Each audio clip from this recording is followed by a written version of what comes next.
Good morning students. इस video में हम PL/SQL स्टार्ट करेंगे। PL/SQL की फुल फॉर्म है प्रोसीजरल SQL। इसमें हम SQL के साथ साथ एक पूरा का पूरा प्रोसीजरल प्रोग्राम भी लिख सकते हैं। इसे डेवलप किया था ओरेकल ने 90s में SQL की कैपेबिलिटीज को बढ़ाने के लिए। हम इसमें जो हम डेटा टाइप्स SQL में यूज़ करते हैं वही सारे डेटा टाइप्स हम लोग PL/SQL में भी यूज़ करेंगे। इसमें हम कंडीशंस, लूप्स का भी यूज़ कर सकते हैं जो हम SQL में यूज़ नहीं कर सकते। जैसे अगर हमने if else, switch, for, while loop लगाना है, वो सारी चीज़ें हम इसमें प्रोसीजरल SQL में कर सकते हैं। नेक्स्ट है हमारे पास फंक्शंस और प्रोसीजर्स। सिंपल SQL में हम लोग इनबिल्ट फंक्शंस का यूज़ कर सकते हैं जैसे एवरेज, मिन, मैक्सिमम, लेकिन हम उसमें यूज़र डिफाइंड फंक्शंस का यूज़ नहीं कर सकते जो हम PL/SQL में कर सकते हैं। तो अब हम एक PL/SQL प्रोग्राम का स्ट्रक्चर करते हैं। PL/SQL का प्रोग्राम अगर हमने करना है तो उसमें हमारे पास 3 ब्लॉक्स होते हैं। फर्स्ट है declare, second begin, third exception. Declare block में हम लोग क्या करते हैं, अपने सभी वेरिएबल्स और कॉन्स्टेंट्स को डिक्लेयर करते हैं। जो भी आपने वेरिएबल्स अपने प्रोग्राम में यूज़ करने हैं उनको हम लोग डिक्लेयर करेंगे along with their data types and sizes in declare block। उसके बाद हमारे पास नेक्स्ट स्टार्ट होता है बिगिन। जो भी आपने अपने प्रोग्राम में मेन वर्किंग करनी है, जैसे आपने कुछ एडिशन करना है या आपने कोई कंडीशन लगाना है, लूप लगाना है, प्रिंटिंग की स्टेटमेंट लगानी है, वो हम सारी की सारी एग्जीक्यूशन पार्ट में करते हैं। नेक्स्ट है हमारे पास एक्सेप्शन पार्ट जो हमारे पास ऑप्शनल होता है। अगर हमें अपने अपने प्रोग्राम में एक्सेप्शन हैंडलिंग कैपेबिलिटी करनी है, जैसे अगर हमने डिवाइड बाय ज़ीरो एरर को फाइंड आउट करना है या कोई और एक्सेप्शन चेक करना है, तो वो हम लोग एक्सेप्शन हैंडलिंग ब्लॉक में कर सकते हैं। लास्ट लाइन हमने क्या लिखनी होती है, एंड। तो हम एक सिंपल प्रोग्राम लिख के देखते हैं। सबसे पहले हमें क्या लिखना पड़ेगा, सेट सर्वर आउटपुट ऑन। इस लाइन का क्या मतलब है, अगर हम इस लाइन को नहीं लिखेंगे तो अगर हमारे पास हमने एक प्रिंट की स्टेटमेंट भी लगाई है तो कोई भी आउटपुट आपके सर्वर पे नहीं आएगी। सर्वर आउटपुट ऑन करने से हमारे पास जब भी हम कोई प्रिंट की कमांड देंगे तो उसकी आउटपुट को हम लोग स्क्रीन पे देख सकते हैं। फिर हमने यूज़ किया है पहला ब्लॉक डिक्लेयर। डिक्लेयर में हमने एक वेरिएबल स्टार्ट किया है ए, जिसका डेटा टाइप हमने क्या लिखा है, नंबर, और उसको मैंने वैल्यू दी है 5। PL/SQL में आप सिंपल इक्वल टू नहीं यूज़ करेंगे, आप उसके आगे कॉलन लगाएंगे। नेक्स्ट ब्लॉक है हमारे पास बिगिन। बिगिन में मैंने सिंपल इस वेरिएबल को प्रिंट किया है। तो प्रिंट करने के लिए जैसे हमारे पास सी में प्रिंटफ स्टेटमेंट होती है, वैसे ही हमारे पास यहाँ पे PL/SQL में ये लाइन है, dbms underscore output dot put underscore line. जो आपने प्रिंट करना है वो आपके पास यहाँ पे आपने लिखना है। लास्ट में आप यहाँ पे लिखेंगे एंड, और उसके बाद आप यहाँ पे क्या लगाएंगे, सेमीकोलन। लास्ट में आपने क्या लगाना है, स्लैश।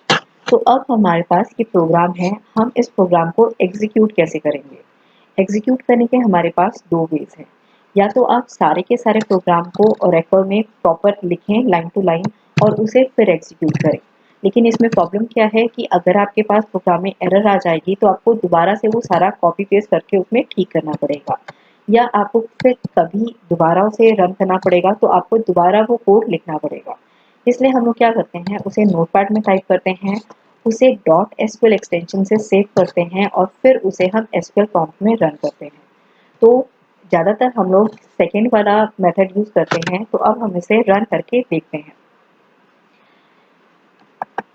ये मेरे पास SQL 18C वर्जन है ओरेकल का।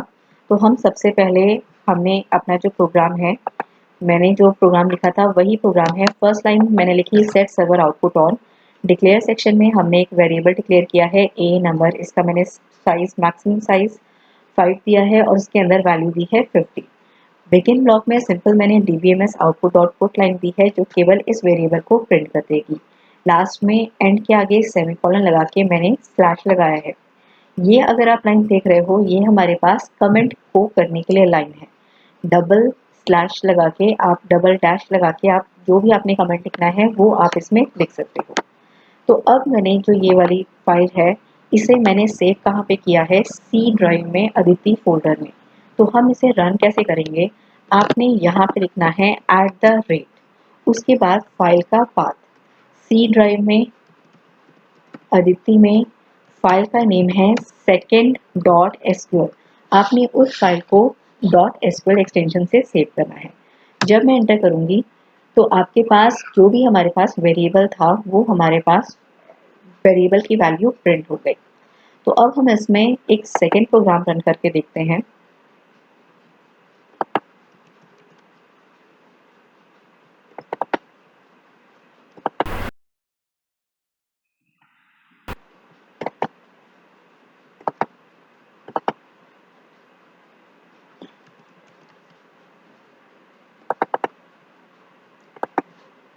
इसमें हम क्या कर रहे हैं, हम 3 वेरिएबल्स को इनिशियलाइज करके उसमें से लार्जेस्ट निकाल रहे हैं। तो सबसे पहले लाइन हमने वही लिखी, सेट सर्वर आउटपुट ऑन। हमने 3 वेरिएबल्स लिए ए बी सी, तीनों का डेटा टाइप हमने यहाँ पे नंबर इनिशियलाइज किया है। फर्स्ट में हमने, अगर हमने यूज़र से रन टाइम पे वैल्यूज़ लिखनी है तो हम यहाँ पे एम्परसैंड लिखते हैं। यहाँ पे मैंने लिखा है एम्परसैंड। उसके बाद आपने यूज़र को जो भी मैसेज देना है, जैसे मैंने यहाँ पे लिखा है एंटर फर्स्ट नंबर, तो स्क्रीन पे आपके पास ये लिखा हुआ आएगा एंटर फर्स्ट नंबर। सेकेंड भी मैंने यूज़र से एंटर करवाया, थर्ड भी मैंने यूज़र से एंटर करवाया।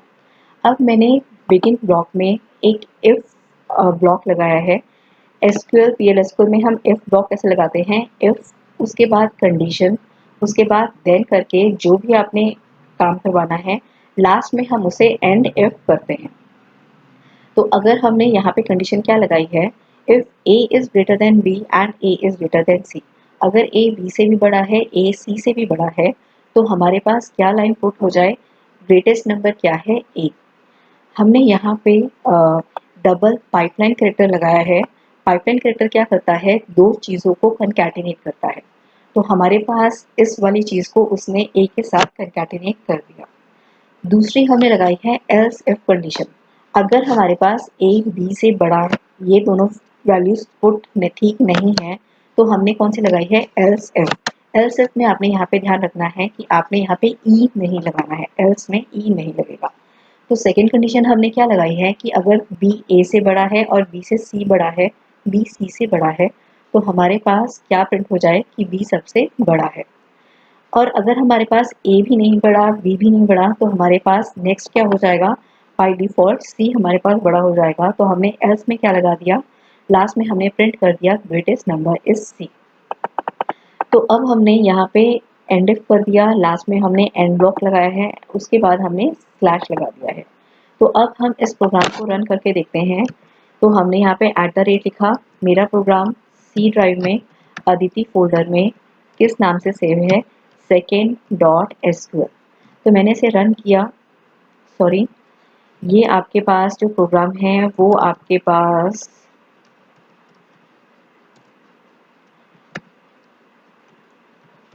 first.sql के नेम से स्टोर है।